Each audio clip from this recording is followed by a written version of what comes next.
अविद्या क्षेत्रम बराबर अविद्या क्षेत्र अर्थात उत्पत्ति की भूमि है। उत्तरेशाम बराबर अगलों की। प्रसुप्त तनु विच्छिन्न उदारा नाम बराबर जो प्रसुप्त तनु विच्छिन्न और उदार अवस्था में रहते हैं। अन्व्यार्थ प्रसुप्त तनु विच्छिन्न और उदार अवस्था वाले अस्मिता आदि कलेशों का अविद्या क्षेत्र है। व्याख्या जिस प्रकार भूमि में रहकर ही बीज उत्पन्न होते हैं, इसी प्रकार अविद्या के क्षेत्र में रहकर सब कलेश बंधन रूपी फल देते हैं। अविद्या ही इन सबों का मूल कारण है। ये कलेश 4 अवस्थाओं में रहते हैं। पहला, प्रसुप्त, जो कलेश चित्त भूमि में अवस्थित हैं, पर अभी जागे नहीं, क्योंकि अपने विषय आदि के अभाव काल में अपने कार्यों को आरंभ नहीं कर सकते हैं, वे प्रसुप्त कहलाते हैं। जिस प्रकार बाल्यावस्था में विषय भोग की वासनाएं बीज रूप से दबी रहती हैं, जवान होने पर जागृत होकर अपना फल दिखलाती हैं। दूसरा, तनु। तनु वे कलेश हैं जो प्रतिपक्ष भावना द्वारा अथवा क्रिया योग आदि से शिथिल कर दिए गए हैं। इस कारण वे विषय के होते हुए भी अपने कार्य के आरंभ करने में समर्थ नहीं होते, शांत रहते हैं, परंतु इनकी वासनाएं सूक्ष्म रूप से चित्त में बनी रहती हैं। निम्न प्रकार से इनको शिथिल किया जाता है। यथार्थ ज्ञान के अभ्यास से अविद्या को, भेद दर्शन के अभ्यास से अस्मिता को, मध्यस्थ रहने के विचार से राग द्वेष को, ममता के त्याग से अभिनिवेश कलेश को तनु किया जाता है, तथा धारणा, ध्यान और समाधि द्वारा अविद्या, अस्मिता आदि सारे कलेश तनु किए जाते हैं। तीसरा, विच्छिन्न। विच्छिन्न कलेशों की वह अवस्था है जिसमें कलेश किसी दूसरे बलवान कलेश से दबे हुए शक्ति रूप से रहते हैं और उसके अभाव में वर्तमान हो जाते हैं। जैसे द्वेष अवस्था में राग छिपा रहता है और राग अवस्था में द्वेष। चौथा, उदार। उदार कलेशों की वह अवस्था है जो अपने सहायक विषयों को पाकर अपने कार्यों में प्रवृत्त हो रहे हैं, जैसे व्युत्थान अवस्था में साधारण मनुष्यों में होते हैं। इन सब का मूल कारण अविद्या है। उसी के नाश होने से सर्व कलेश समूल नाश हो जाते हैं। पांचवा, दग्ध बीज। क्रिया योग अथवा संप्रज्ञात समाधि द्वारा तनु किए हुए कलेश प्रसंख्यान अर्थात विवेक ख्याति रूप अग्नि में दग्ध बीज भाव को प्राप्त हो जाते हैं। तत्पश्चात पुनः अंकुर उत्पन्न करने और फल देने में असमर्थ हो जाते हैं। जिस प्रकार अग्नि से जले हुए बीज फिर नहीं उगते हैं, इसी प्रकार विवेक ज्ञान रूप अग्नि से जले हुए कलेश फिर उत्पन्न नहीं हो सकते। शंका। सूत्रकार ने कलेशों की इस 5वीं दग्ध बीज अवस्था का वर्णन इस सूत्र में क्यों नहीं किया? समाधान। सूत्रकार ने इस सूत्र में अविद्या क्षेत्र इस पद से कलेशों की अविद्या मूलक चारों हेय अवस्थाओं का ही निरूपण किया है। कलेशों की 5वीं दग्ध बीज अवस्था अविद्या की विरोधी होने से उपादेय है, अतः उसका इनके साथ कथन करना ठीक न था। इन 5वीं दग्ध बीज अवस्था वाले कलेशों की निवृत्ति किसी प्रयत्न विशेष की अपेक्षा नहीं रखती। असंप्रज्ञात समाधि द्वारा उनके धर्मी चित्त के अपने कारण में लीन होने के साथ उनकी स्वयं ही निवृत्ति हो जाती और कैवल्य अवस्था में चित्त के अपने स्वरूप से नाश होने के साथ इनका भी नाश हो जाता, जैसा कि इसी पाद के 10वें सूत्र में बतलाया गया है।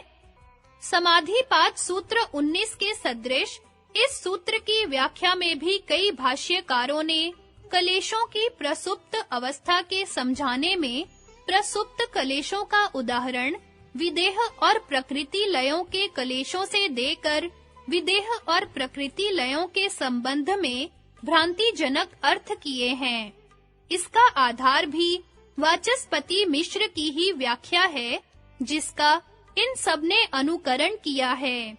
वाचस्पति मिश्र ने सूत्र की व्याख्या के अंत में यह श्लोक दिया है: तत्वलीनों के कलेश प्रसुप्त, योगियों के तनु और विषयी पुरुषों के कलेश विच्छिन्न और उदार होते हैं। तत्वलीनों से अभिप्राय विदेह और प्रकृति लय लिया है। उन्हें अज्ञानी और अयोगी मानकर प्रसुप्त कलेश युक्त सिद्ध करने का यत्न किया गया है। संप्रज्ञात समाधि की चारों भूमियों में उच्चतर और उच्चतम भूमि आनंदानुगत और अस्मितानुगत को विदेह और प्रकृति लय क्रमानुसार प्राप्त किए हुए होते हैं। इन योगियों को अज्ञानी और अयोगी कहना अनुचित है। दूसरा, संप्रज्ञात समाधि में कलेश तनु और विवेक ख्याति में दग्ध बीज भाव को प्राप्त होते हैं, इसलिए इनके कलेश यद्यपि दग्ध बीज भाव को प्राप्त नहीं हुए हैं, तथापि उनके तनु होने में तो कोई संदेह नहीं हो सकता। तीसरा, समाधिपाद सूत्र 32 में एक तत्व के अभ्यास को चित्त की स्थिति का साधन बतलाया है। संप्रज्ञात समाधि में किसी न किसी विषय को ही आलंबन बनाकर धारणा, ध्यान और समाधि लगाई जाती है। फिर इस बतलाई हुई प्रणाली पर चलने वाले साधकों को योग दर्शन के सूत्रों की ही व्याख्या में अयोगी और अज्ञानी कहना कब ठीक हो सकता है? चौथा, फिर भी यदि किसी स्थूल अथवा सूक्ष्म विषय को ध्येय बनाकर समाधि लगाने वालों को तत्वलीन कहा जाए, तो भी यह सीमा वितर्कानुगत और विचारानुगत तक ही रह जाती है। अर्थात उन्हीं दोनों भूमियों में किसी अन्य ग्राह्य विषय को आलंबन बनाना होता है। आनंदानुगत और अस्मितानुगत में तो सारे अन्य विषयों से परे होकर केवल ग्रहण और ग्रहित्र, अहंकार और अस्मिता क्रमानुसार रह जाते हैं। उस उच्चतर और उच्चतम सत्व के प्रकाश में कलेश बिना तनु हुए प्रसुप्त कैसे रह सकते हैं? पांचवां, यदि इस अवस्था को भी अविद्या और अज्ञान में समझा जाए, तब भी कलेशों की इस अवस्था को उदार कहना होगा, न कि प्रसुप्त। विदेह और प्रकृति लयों की इस प्रकार अधोगति की अवस्था दिखलाना सूत्रकार के आशय के विरुद्ध है। छठा, तथा व्यास भाष्य और भोजवृत्ति में विदेह और प्रकृति लयों का नाम निशान भी नहीं है। इसके स्पष्टीकरण के लिए इस सूत्र के व्यास भाष्य तथा भोजवृत्ति का भाषानुवाद कर देना उचित प्रतीत होता है। व्यास भाष्य का अर्थ सूत्र 4। इनमें अविद्या उत्तर कलेश, अस्मिता आदि प्रसुप्त, तनु, विच्छिन्न, उदार 4 अवस्था वालों की क्षेत्र अर्थात उत्पत्ति की भूमि है। उनमें प्रसुप्त कलेश कौन से है? इसका उत्तर यह है कि जो चित्त में बीज भाव को प्राप्त हुए शक्ति मात्र से रहते हैं। आलंबन अर्थात विषय के सम्मुख होने पर उनकी जागृति होती है। प्रसंख्यान ज्ञान वाले योगी को, जिसके कलेश दग्ध बीज भाव को प्राप्त हो गए हैं, विषय रूप आश्रय के सम्मुख होने पर भी इन कलेशों की फिर जागृति नहीं होती, क्योंकि जले हुए बीज की कहां से उत्पत्ति हो सकती है। इसलिए जिस योगी के कलेश क्षीण हो गए हैं, वह कुशल चरम देह कहलाता है। उस योगी में यह 5वीं दग्ध बीज भाव वाली कलेशों की अवस्था है, दूसरे में नहीं। कलेशों के रहते हुए भी उस 5वीं अवस्था में बीज की सामर्थ्य जल जाती है। इस कारण विषयों के सम्मुख रूप से रहते हुए भी उनकी जागृति नहीं होती। सोते हुए कलेशों का स्वरूप और दग्ध बीज कलेशों की अनुत्पत्ति यहाँ तक कही गई है। अब तनु कलेशों की निर्बलता का स्वरूप कहा जाता है। प्रतिपक्ष भावना द्वारा नष्ट किए हुए कलेश तनु होते हैं। उसी प्रकार नष्ट होकर उस रूप से फिर जो बरतने लगते हैं वे विच्छिन्न कहलाते हैं। किस प्रकार? उत्तर देते हैं, राग काल में क्रोध के न देखे जाने से निश्चय राग काल में क्रोध नहीं बरतता।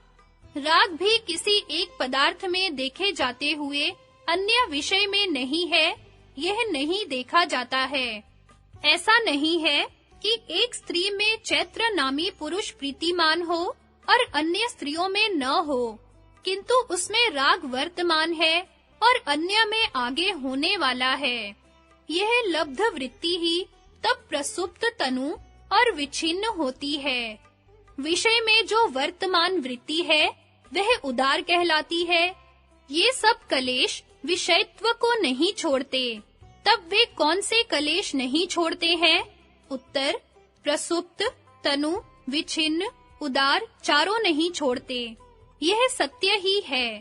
तो पुनः इस विशेष रूप हुओं का विच्छिन्नादित्व क्या है?